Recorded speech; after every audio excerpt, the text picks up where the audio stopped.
സലു കിച്ചണിലേക്ക് സ്വാഗതം. അപ്പോൾ കഴിഞ്ഞ എപ്പിസോഡിൽ ഞാൻ കാണിച്ചു തന്നില്ലേ കാറ്റടിച്ച് ചരിഞ്ഞ വാഴക്കൊല മുറിക്കുന്നത്. അപ്പോൾ അത് കൊണ്ടുവച്ചിട്ട് ഇപ്പോൾ അതാ പടലകളായിട്ട് നിസ്സാരക്കി ഇളക്കിയെടുക്കുകയാണ്. അപ്പം നമുക്ക് വേണ്ടപ്പെട്ടവർക്കൊക്കെ കൊടുക്കാനുള്ളത് ഇങ്ങനെ ഓരോ പൊതിയായിട്ട് പൊതിഞ്ഞെടുക്കുകയാണ്.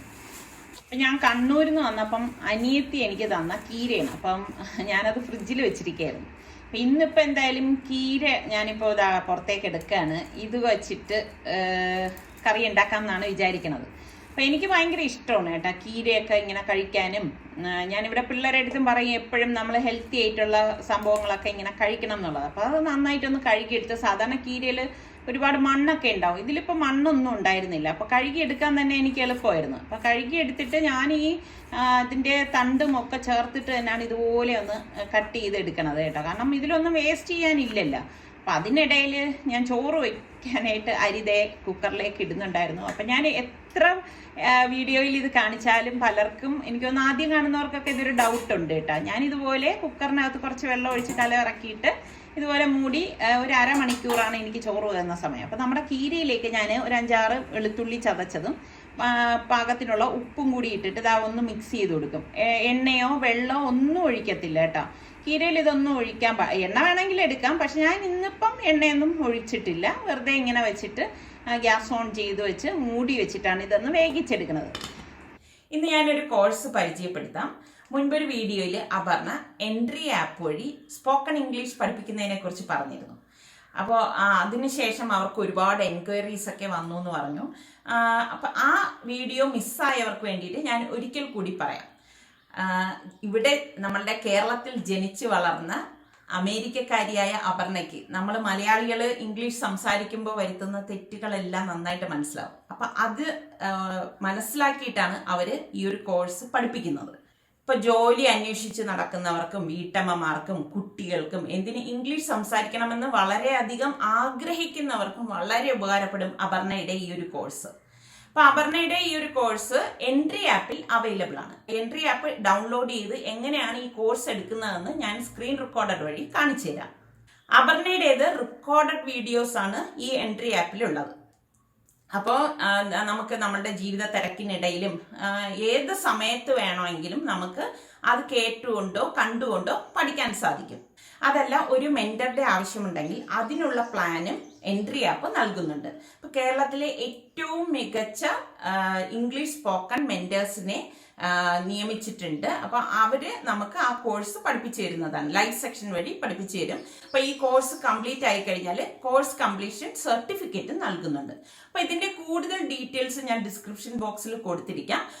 അപ്പോൾ നിങ്ങൾ അതിൽ എൻട്രി ചെയ്യുകയാണെങ്കിൽ, എൻട്രി ചെയ്ത് നിങ്ങളുടെ ഡീറ്റെയിൽസ് കൊടുക്കുകയാണെങ്കിൽ എൻട്രിയുടെ ടീം നിങ്ങളെ നേരിട്ട് വിളിച്ച് സംസാരിക്കും. അപ്പോൾ ആരും അടിക്കേണ്ട, ഇംഗ്ലീഷ് സംസാരിക്കണം എന്ന് ആഗ്രഹിക്കുന്നവർ ഇപ്പം തന്നെ ഈ ഒരു കോഴ്സിൽ ചേർന്നിട്ട് കടപടാന്ന് ഇംഗ്ലീഷ് സംസാരിക്കാൻ ശ്രമിക്കും കേട്ടോ. ഇനിയിപ്പോൾ എനിക്ക് ജ്യൂസ് അടിക്കാനുണ്ട്, ഞാൻ ജ്യൂസ് അടിക്കാനായിട്ട് പോകണം. ഇപ്പം ഇവിടെ നല്ല ചൂടാണ്. അപ്പം എനിക്ക് തോന്നുന്നു സീസണൽ ഫ്രൂട്ടായിട്ട് ഇപ്പം കാണുന്നത് തണ്ണിമത്തനാണ്. പിന്നെ ചിലർ വത്തക്കാന്ന് പറയും. പിന്നെ ഇനി എന്ത് പേര് പറയും? വാട്ടർമെലൺ പറയും. അതല്ലാണ്ട് ഇനി എന്തെങ്കിലും പേരുണ്ടോ? അപ്പം ഇത് നല്ല മധുരമുള്ള സംഭവമാണ് കേട്ടോ. അപ്പം എനിക്ക് ഇവിടെ സുൽത്താനാണ് ഇതിൻ്റെ ആളെന്ന് പറയുന്നത്. അവന് ഭയങ്കര ഇഷ്ടമാണ് ഈ വാട്ടർമെലൺ. ഇപ്പം നമ്മൾ വെളിയിലൊക്കെ പോയി കഴിഞ്ഞാൽ കൂടുതൽ ഇത് കാണാറുണ്ട്. അപ്പം ഇതിനിടയിൽ ഞാൻ അടപ്പൊന്ന് മാറ്റിയിട്ട് ജസ്റ്റ് ഇതൊന്ന് ഇളക്കിയിടേണേ. കീരയൊന്നും ഒരുപാട് വേകേണ്ട ആവശ്യമില്ല. ഇത് കണ്ടോ, കീരയെന്ന് തന്നെ അതിൽ വെള്ളം വന്നിട്ടുണ്ട്. അപ്പം ഇതുപോലെ ഒന്ന് ഇളക്കിയെടുത്ത ശേഷം ഞാനൊന്ന് മൂടി വെച്ച് കൊടുക്കുകയാണ്. അപ്പം ഇതിനിടയിൽ ഞാൻ ഈ വാട്ടർമെലൺ കട്ട് ചെയ്തതൊന്ന് ജ്യൂസ് ആക്കാൻ പോവുകയാണ്. അപ്പം ഇനി വെറുതെ ജ്യൂസ് കുടിച്ചാൽ ഒരു സുഖം ഉണ്ടാവില്ലല്ലോ. അപ്പം ഇവിടെ ഐസ്ക്രീം ഇരിപ്പുണ്ടായിരുന്നു, വെനില ഐസ്ക്രീം. അപ്പം 2 സ്കൂപ്പും കൂടി ഇട്ടിട്ട് ഒന്ന് അടിച്ചെടുക്കുകയാണ്. പഞ്ചസാരയൊന്നും ചേർക്കേണ്ട ആവശ്യമില്ല, ഓൾറെഡി ഐസ്ക്രീം നമ്മൾ ഇതിൽ ചേർത്തിരിക്കുകയല്ലേ. അല്ലെങ്കിലും എനിക്ക് തോന്നുന്നത് നമ്മൾ വാട്ടർമെലൺ എടുക്കുമ്പോൾ നല്ല മധുരമുള്ളതാണെങ്കിൽ പഞ്ചസാരയൊന്നും ചേർക്കേണ്ട ആവശ്യമില്ല. എന്നിട്ട് അരിച്ച് ഇതുപോലെ ഗ്ലാസ്സിലൊഴിച്ച് തണുപ്പോട് കൂടി കുടിക്കുമ്പോൾ ഒരു സുഖം ഉണ്ടല്ലോ. സത്യം പറഞ്ഞാൽ ഞാൻ ആദ്യം ഉള്ളതൊന്ന് കുടിക്കുകയാണ്. കാരണം എനിക്ക് അത്ര ചൂട്. അപ്പം നിസാർക്കാക്കുള്ളത് ഞാൻ കൊണ്ടുപോവാണ്. അപ്പോൾ പിള്ളേർക്കുള്ളത് അടിച്ചു വെച്ചിട്ടുണ്ട്. അവർ ക്ലാസ്സിലും ജോലിയിലും ഒക്കെ ഇരിക്കുകയാണ്. അവരിടയ്ക്ക് വരുമ്പം ഒഴിച്ചു കൊടുക്കും. അടിച്ച് ഞാനങ്ങ് ഫ്രിഡ്ജിൽ വെച്ചേക്കും. അപ്പോൾ അതാ നിസാർക്കടുത്ത് ഇവിടെ ഇരിക്കട്ടെ. ഞാൻ പറഞ്ഞിട്ടുണ്ട് ജ്യൂസ് ഇവിടെ എടുത്ത് വെച്ചിരിക്കുന്നത്. അപ്പം ഇനിയിപ്പോൾ കിച്ചണിൽ എനിക്ക് പണിയുണ്ട്. അപ്പം ഞാൻ നമ്മുടെ തോരന് വേണ്ടിയിട്ട് ഞാൻ തേങ്ങ ഇത് പുക വരണം എന്തെന്ന് വെച്ചാൽ ഫ്രീസറിൽ നിന്ന് എടുത്ത് ഡീഫ്രോസ് ചെയ്തിട്ടാണ് ഓവനിൽ വെച്ചിട്ടേ ഒന്ന് ചൂടാക്കിയിട്ടാണ് ഞാൻ അടിച്ചെടുക്കുന്നത്. എന്നിട്ട് ചെറിയ ജീരകവും മുളക് പൊടിയും മഞ്ഞൾപ്പൊടിയും ഇത്രയും മാത്രമേ ഇതിൽ ചേർക്കത്തുള്ളൂ. ഒന്ന് കറക്കി എടുക്കുകയാണ് ചെയ്യണത്. അപ്പം ഇത് കൈകൊണ്ട് തിരുമ്മി എടുത്താലും മതി കേട്ടോ. അപ്പം അതാ കീരയിലേക്ക് നമുക്ക് ഈ അരപ്പൊന്ന് ഇട്ട് കൊടുക്കാം. അപ്പം ഞാൻ നേരത്തെ പറഞ്ഞ മാതിരി കീരയൊന്നും ഒരുപാട് കുക്ക് ചെയ്യേണ്ട ആവശ്യമില്ല. ഒരുപാടൊക്കെ കുക്ക് ചെയ്ത് കഴിഞ്ഞാൽ ചകിരി കണക്കിരിക്കുന്നത് ഒരു ടേസ്റ്റും ഉണ്ടാവത്തില്ല. എന്നിട്ട് ഈ അരപ്പിട്ടിട്ട് ഇതുപോലെ ഒന്ന് ഇളക്കിയെടുക്കും. വെള്ളം ചേർത്തിട്ടില്ല, താളിച്ചിട്ടില്ല, ഒന്നും ചെയ്തിട്ടില്ല. ഇതിപ്പോൾ ഞാനിതൊന്നും ചെയ്യുന്നില്ല. അപ്പോൾ ഇതിനെ ഞാൻ ഒരു സർവിങ് ബൗളിലേക്ക് തന്നെ അങ്ങ് മാറ്റുവാണ്. അപ്പം ശരിക്കും എനിക്കാണെങ്കിൽ ഇങ്ങനെ വെറുതെ കീര കഴിക്കാനും ഭയങ്കര ഇഷ്ടമാണ് കേട്ടോ. അപ്പം ഇനി കറി ഉണ്ടാക്കണമല്ലോ. ഇത് കണ്ടോ, നമ്മുടെ തോല് കളഞ്ഞ ചെറുപയർ, അതായത് മൂങ്ദാൽ, ചെറുപയർ പരിപ്പിൻ്റെ തോല് കളഞ്ഞതാണ് കേട്ടോ. അപ്പോൾ ഇത് കുറച്ച് ദിവസമായി ഞാൻ വാങ്ങിച്ചു വെച്ചിട്ട് ഇനി നമ്മളിത് ഉപയോഗിച്ചില്ലെങ്കിൽ ഇതിൽ മറ്റേ ഊറാൻ സംഭവം ഉണ്ടല്ലോ, അത് വരാൻ സാധ്യത കൂടുതലാണ്. അപ്പം എൻ്റെ കയ്യിൽ മറ്റ് വെജിറ്റബിൾസ് ഒന്നും ഇല്ല. അപ്പോൾ അത് കാരണം ഞാനിപ്പം അതൊന്ന് ആവശ്യത്തിനെടുത്ത് കഴുകി എടുത്തിട്ടുണ്ട്. അപ്പോൾ കുക്കറിൽ എണ്ണ ഒഴിച്ചിട്ട് നമ്മൾ ഈ കഴുകി ഡ്രെയിൻ ചെയ്ത ഈ പരിപ്പ് ഇതിലേക്ക് ഇട്ടിട്ട് ഒന്ന് വഴറ്റിയെടുക്കണേ.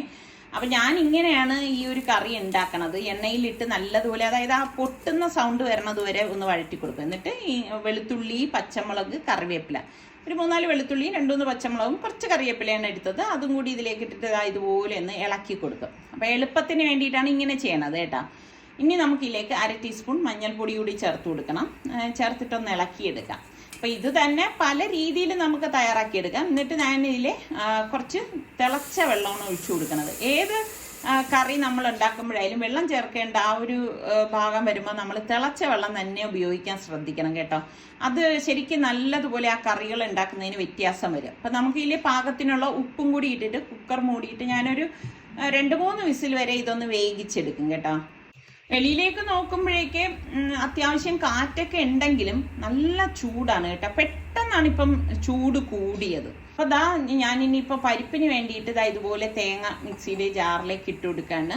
ഇതൊക്കെ ഞാൻ തേങ്ങ കുറേ ചിരകി ഫ്രീസറിൽ വെക്കുകയാണ് ചെയ്യണത്. എന്നിട്ട് ഞാൻ ഇതുപോലെ ആവശ്യത്തിന് എടുക്കും. എന്നിട്ട് 2 വെളുത്തുള്ളി അരിയും കുറച്ച് കറിവേപ്പിലയും 2 ചെറിയ ചുവന്നുള്ളിയും 1 ടീസ്പൂണോളം ചെറിയ ജീരകവും 2 പച്ചമുളകും കൂടി ഇട്ടിട്ട് ഇതൊന്ന് കറക്കിയെടുക്കും. കറക്കിയെടുത്ത ശേഷം ഇതിലേക്ക് ഞാൻ കുറച്ച് വെള്ളം ഒഴിച്ചിട്ട് ഒന്ന് അരച്ചെടുക്കുകയാണ്. അപ്പം അതാണ് ഞാൻ പറഞ്ഞത്, ഈ കറി പല രീതിയിൽ നമുക്ക് തയ്യാറാക്കിയെടുക്കാം. ഒരേപോലെ തന്നെ ചെയ്യണം എന്നൊന്നുമില്ല. അപ്പം ഞാൻ സ്റ്റീം പോയപ്പം ഗ്യാസ് ഓഫ് ചെയ്തിട്ടുണ്ടായിരുന്നു. കുക്കർ തുറന്നപ്പോഴേക്ക് കണ്ടോ പരിപ്പൊക്കെ പാകത്തിന് വെന്ത് വന്നിട്ടുണ്ട്. ഇത്രയും മാത്രം ഇങ്ങനെ മതി. നമ്മളിങ്ങനെ ഒഴിക്കുമ്പോഴേക്കും ആ പരിപ്പ് അവിടെ ഒന്ന് കാണണം. തീരെ മഷി പോലെ ആവേണ്ട കാര്യമില്ല. എന്നിട്ട് ഈ അരപ്പ് നമുക്ക് ഇതിലേക്ക് ഒഴിച്ചിട്ട് ഒന്ന് ഇളക്കി കൊടുക്കാം. എന്നിട്ട് നമുക്ക് ഇതിലേക്ക് ആവശ്യത്തിനുള്ള വെള്ളം ഒഴിച്ചു കൊടുക്കണം. അപ്പം ഞാനത് മിക്സിയുടെ ജാറിൽ തന്നെ കുറച്ച് വെള്ളം എടുത്തിട്ടാണ് ഒഴിച്ചു കൊടുക്കുന്നത്. ഒരുപാട് വെള്ളം ആയിപ്പോവുകയും ചെയ്യരുത്, ഒരുപാട് തിക്കും ആവരുത്. ഈ ഒരു പരുവത്തിന് നമുക്കറിയാലോ പരിപ്പൊടി കറിയുടെ പരുവം. എന്നിട്ട് എനിക്കിപ്പോൾ ഉപ്പ് കുറവ് തോന്നിയോണ്ടാണ് ഞാൻ ഇടയ്ക്ക് ഉപ്പിട്ട് കൊടുത്തത്.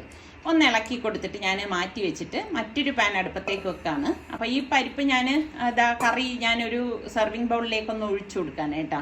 അപ്പോൾ നമ്മളുടെ പാനിലേക്ക് ഞാൻ വെളിച്ചെണ്ണ ഒഴിച്ചു കൊടുത്തിട്ടുണ്ട്. എണ്ണ ചൂടാകുമ്പോഴേക്കും നമുക്ക് കടുകിട്ട് പൊട്ടിച്ച ശേഷം ഞാനിവിടെ 5-6 ചുവന്നുള്ളി അരിഞ്ഞതും 2 വറ്റൽമുളകും കുറച്ച് കറിവേപ്പില എടുത്തിട്ടുണ്ട്. ഇതെല്ലാം ഒരുമിച്ച് തന്നെ ഞാൻ ഇതിലേക്ക് ഇട്ട് കൊടുക്കുകയാണ്. ഇട്ട് കൊടുത്തിട്ട് മീഡിയം ഫ്ലെയിമിൽ വെച്ചിട്ട് ഇതൊന്ന് വഴറ്റിയെടുക്കും. അത് വഴലുന്ന നേരം കൊണ്ട് തന്നെ ചോറ് ഞാനിവിടെ റെഡിയായത് ഊറ്റിയെടുക്കാണ്.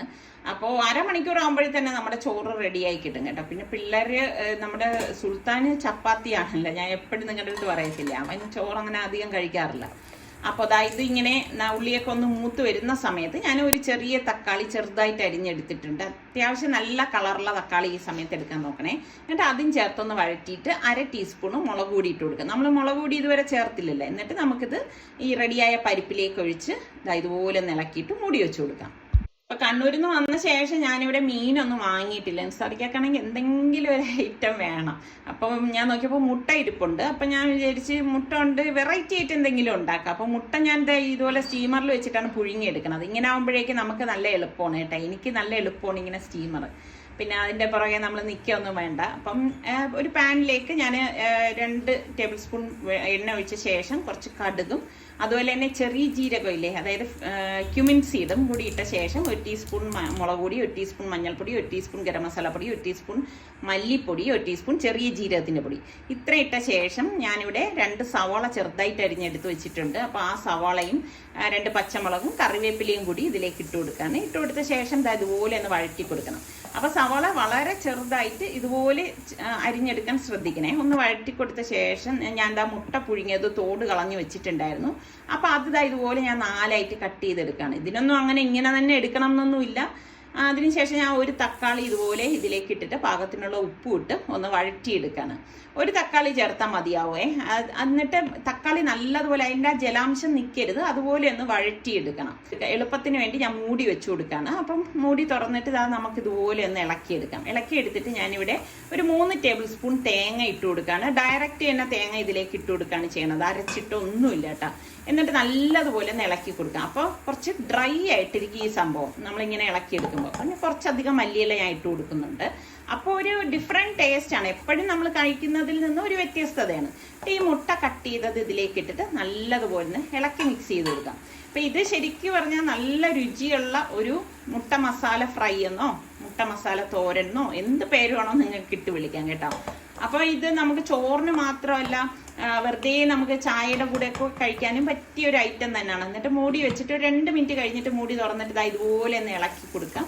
അപ്പോൾ സംഭവം റെഡി ആയിട്ടുണ്ട്. ഇനി ഒന്നും ചെയ്യേണ്ട ആവശ്യമില്ല കേട്ടോ. ഇനി നമ്മൾ കൂടുതലായിട്ട് ഇളക്കി കഴിഞ്ഞാൽ മുട്ടയുടെ മഞ്ഞക്കരു അതിൽ നിന്ന് വിട്ടുവരും. അപ്പം ഞാൻ ഇതും ഒരു സെർവിങ് ബോളിലേക്ക് മാറ്റുവാണ്. അപ്പം ചില സമയങ്ങളിൽ ഞാൻ ഇതുപോലെ ചട്ടിയും കലമൊന്നും എടുത്ത് ടേബിളിൽ വെക്കൂല. ഇതുപോലെയൊക്കെ ഒന്ന് അലങ്കരിച്ചൊക്കെ വെക്കാൻ തോന്നും. ഇങ്ങനെ കൂടുതൽ അലങ്കരിച്ച് വെക്കുന്നത് കറികൾ അധികം ഇല്ലാത്ത ദിവസങ്ങളിലാണ് കേട്ടോ. എന്നിട്ട് കുറച്ച് മല്ലിയിലൂടെ ഞാൻ മീതെ ഇതുപോലെ വെച്ചൊന്ന് ഗാർണിഷ് ചെയ്യണം. അപ്പം നമ്മുടെ മുട്ട മസാല തോരനും പരിപ്പ് കറിയും കീരത്തോരനും ഒക്കെ റെഡി ആയിട്ടുണ്ട്. അപ്പം റിസ്വാൻ ഇതൊന്നും പോരാഞ്ഞിട്ട് അവന് മാങ്ങ ഉപ്പിലിട്ടത് വേണം എന്ന് പറയും. എന്തെങ്കിലും ഉപ്പിലിട്ട് കഴിഞ്ഞാൽ ഇവർക്കൊക്കെ ഭയങ്കര അത്യാവശ്യമാണ് കേട്ടോ. അതൊന്നും ഇല്ലെങ്കിൽ ഒരു കുഴപ്പമില്ല. അപ്പം ഞാൻ ആ മാങ്ങയൊന്ന് ഇതുപോലെ ഒന്ന് കട്ട് ചെയ്തെടുക്കാണ്. നല്ല ടേസ്റ്റാണ് കേട്ടോ ചോറും കൂട്ടി ഇതൊക്കെ കഴിക്കാനായിട്ട്. അപ്പോൾ ഇതാണ് നമ്മളുടെ ഇന്നത്തെ സിമ്പിൾ ലഞ്ച് എന്ന് പറയുന്നത്. അപ്പോൾ ഈ തോരൻ ഉണ്ടാക്കി നോക്കാത്തവർ ഒന്നുണ്ടാക്കി നോക്കിയിട്ട് എനിക്കൊന്ന് ഫീഡ്ബാക്ക് തരണം കേട്ടോ, എങ്ങനെയുണ്ടെന്ന്. നല്ല ചൂട് ചോറ്, എനിക്കിങ്ങനെ ചോറ് വരാൻ പോലും പറ്റുന്നില്ല. അപ്പോൾ ഇതെല്ലാം കൂട്ടിയിട്ട് കഴിക്കുമ്പോൾ ഉണ്ടല്ലോ നല്ല ടേസ്റ്റാണ്. അപ്പോൾ വൈകുന്നേരം ആയപ്പോഴേക്ക് ഒരു വാഴ താങ്ങ് കൊടുക്കാനായിട്ട് സാറിക്ക് പോകണം. അന്ന് വാഴ ഒരെണ്ണം മറിഞ്ഞു വീണില്ല, അതിൻ്റെ അടുത്ത് തന്നെ ഒരെണ്ണം മറിഞ്ഞു വീഴാൻ പാകത്തിന് നിൽക്കുകയാണ്. അപ്പോൾ അത് ഇവർ പിള്ളേർ അവരുടെ ക്ലാസ്സും ജോലിയൊക്കെ കഴിഞ്ഞപ്പോഴേക്ക് സഹായിക്കാനായിട്ട് വിളിപ്പിച്ചതാണ്. അപ്പോൾ അവർ വന്നിട്ട് ഇപ്പം മറ്റേ വാഴ സാറിക്ക് വെട്ടിയെടുക്കുകയാണ് കേട്ടോ. അതിൻ്റെ മറ്റേ വാഴത്തട ഉണ്ടല്ലോ അതെടുക്കാൻ വേണ്ടിയിട്ട്. അപ്പോൾ അതെല്ലാം വെട്ടി എല്ലാം മാറ്റാണ്. ഇതൊരു ശരിക്കും പറഞ്ഞാൽ ഒരു പണി തന്നെയാണല്ലേ. പിന്നെ ഇതിൻ്റെ വേസ്റ്റ് അത് മുറിച്ചിടുക എന്നൊക്കെ പറഞ്ഞാൽ ഒരു പണിയല്ല, ഒരു 1.5 പണി തന്നെയാണ്. കാണുമ്പോൾ ഇതൊക്കെ സംഭവം എളുപ്പമാണെങ്കിലും നല്ല പണിയുണ്ട്. അപ്പോൾ മഴയൊക്കെ ആണെങ്കിലും പിന്നെ ഭയങ്കര ബുദ്ധിമുട്ട് വരും. അപ്പോൾ ഇത് കണ്ട, ഈ പിള്ളേർക്ക് ഇതിനെക്കുറിച്ചൊന്നും കൂടുതലൊന്നും അറിയത്തില്ല, അതൊക്കെ വെട്ടി കാണിച്ചു കൊടുക്കുകയാണ്. അപ്പോൾ ഈ വാഴത്തട കണ്ടു കഴിഞ്ഞാൽ എനിക്ക് എപ്പോഴും ട്യൂബ് ലൈറ്റ് പോലാണ് തോന്നണത്. പിള്ളേർ പിന്നെ അതിനെയൊക്കെ കൊണ്ടുവന്ന് വേസ്റ്റ് എല്ലാം തെങ്ങിൻ്റെ മൂട്ടിലൊക്കെ ഇട്ട് കൊടുക്കുകയാണ്. വന്നു കഴിഞ്ഞാൽ എല്ലാ പണികളും അവർ നമ്മൾ പറയാതെ തന്നെ ചെയ്തോളും. പക്ഷേ ഇതിലേക്ക് ജോലി ചെയ്യിക്കാൻ കൊണ്ടുവരാനാണ് ഇവരെ ബുദ്ധിമുട്ട്. പിന്നെ വന്നാൽ എല്ലാം നീറ്റാക്കിയൊക്കെ വയ്ക്കാം. അപ്പോൾ അവിടെ 2 തേങ്ങ പൊഴിഞ്ഞ് കിടപ്പുണ്ടായിരുന്നു. അപ്പം നിസാർക്ക് അതിനെ കയ്യോടെ തന്നെ ഒന്ന് പൊതിച്ചെടുക്കണം, അല്ലെങ്കിൽ അത് ചീത്തായിപ്പോവും. നമ്മുടെ ഇവിടെയൊക്കെ ആണെങ്കിൽ ഈ തേങ്ങ വെട്ടുകാരെ കിട്ടാനാണെങ്കിൽ ഭയങ്കര പാടാണ് കേട്ടോ. ഏജൻസിയിലൊക്കെ വിളിച്ചിട്ടൊക്കെയാണ് തേങ്ങ വെട്ടുകാരെ ബുക്ക് ചെയ്ത് അവർ ഡേറ്റൊക്കെ ഫിക്സ് ചെയ്തൊക്കെ വരണത്. കാലം പോയ പോക്കെ. പണ്ടൊക്കെ ആണെങ്കിൽ തേങ്ങ വെട്ടുകാരെ കിട്ടാനൊന്നും ഒരു ബുദ്ധിമുട്ടില്ല, ഒന്നുമില്ല. അപ്പം നമുക്ക് തോന്നും ആ തെങ്ങൊന്നും ഇല്ലാതിരിക്കുകയാണ് നല്ലതും, 2 തേങ്ങ മാർക്കറ്റിൽ ചെന്നാൽ കിട്ടുമല്ലോ എന്നൊക്കെ തോന്നിപ്പോണത് ഇതൊക്കെ കൊണ്ടാണ്. അങ്ങനെ നിസ്സറിക്ക വാഴത്തട കൊണ്ടുവന്നിരിക്കുകയാണ്, വാഴപ്പിണ്ടി. ഇനി എന്ത് പേര് പറയും അറിയുന്നവരൊക്കെ ഒന്ന് കമന്റ് ചെയ്ത്. തേങ്ങ നിസ്സറിക്ക പൊതിച്ചെടുത്തു. അപ്പോൾ ഇതൊക്കെ തന്നെയാണ് നമ്മളുടെ ഇന്നത്തെ വിശേഷം എന്ന് പറയുന്നത്. കണ്ടോ, ഇത് കണ്ടോ, എൻ്റെ തുളസിയൊക്കെ വാടിക്കരിഞ്ഞു ഈ ഒരു അവസ്ഥയായിപ്പോയി. പക്ഷെ എനിക്ക് ഈ തുളസി കിളിർക്കും എന്നുള്ള വിശ്വാസം ഇനിയും ഉണ്ട്. എനിക്ക് ഏറ്റവും വിഷമമായത് എൻ്റെ ആ കറിവേപ്പിലയാണ് കേട്ടോ. ഒന്ന് തളിര് വന്നതാണ്, പക്ഷെ ഇപ്പോഴത്തെ ചൂടത്ത് അതും വല്ലാത്തൊരവസ്ഥയിലായിപ്പോയി. അപ്പോൾ ഇതൊക്കെ തന്നെയുള്ളൂ നമ്മളുടെ ഇന്നത്തെ വിശേഷം എന്ന് പറയുന്നത്. അപ്പം നിങ്ങൾക്ക് എല്ലാവർക്കും ഇഷ്ടമായെന്ന് വിശ്വസിക്കുന്നു. അപ്പം നമ്മളുടെ ചാനൽ സബ്സ്ക്രൈബ് ചെയ്യാതെ കാണുന്ന ആരെങ്കിലും ഒക്കെ ഉണ്ടെങ്കിൽ നിങ്ങൾക്ക് നമ്മളുടെ ചാനൽ ചാനൽ ഇഷ്ടപ്പെട്ടാൽ സബ്സ്ക്രൈബ് ചെയ്യാനും ബെല്ലൈക്കൺ പ്രസ് ചെയ്യാനും ഒന്നും മറന്നു വരുതേ. അടുത്ത നല്ല റെസിപ്പിയുമായി നമുക്ക് വീണ്ടും കാണാം. അതുവരയ്ക്കും എല്ലാവർക്കും ബൈ.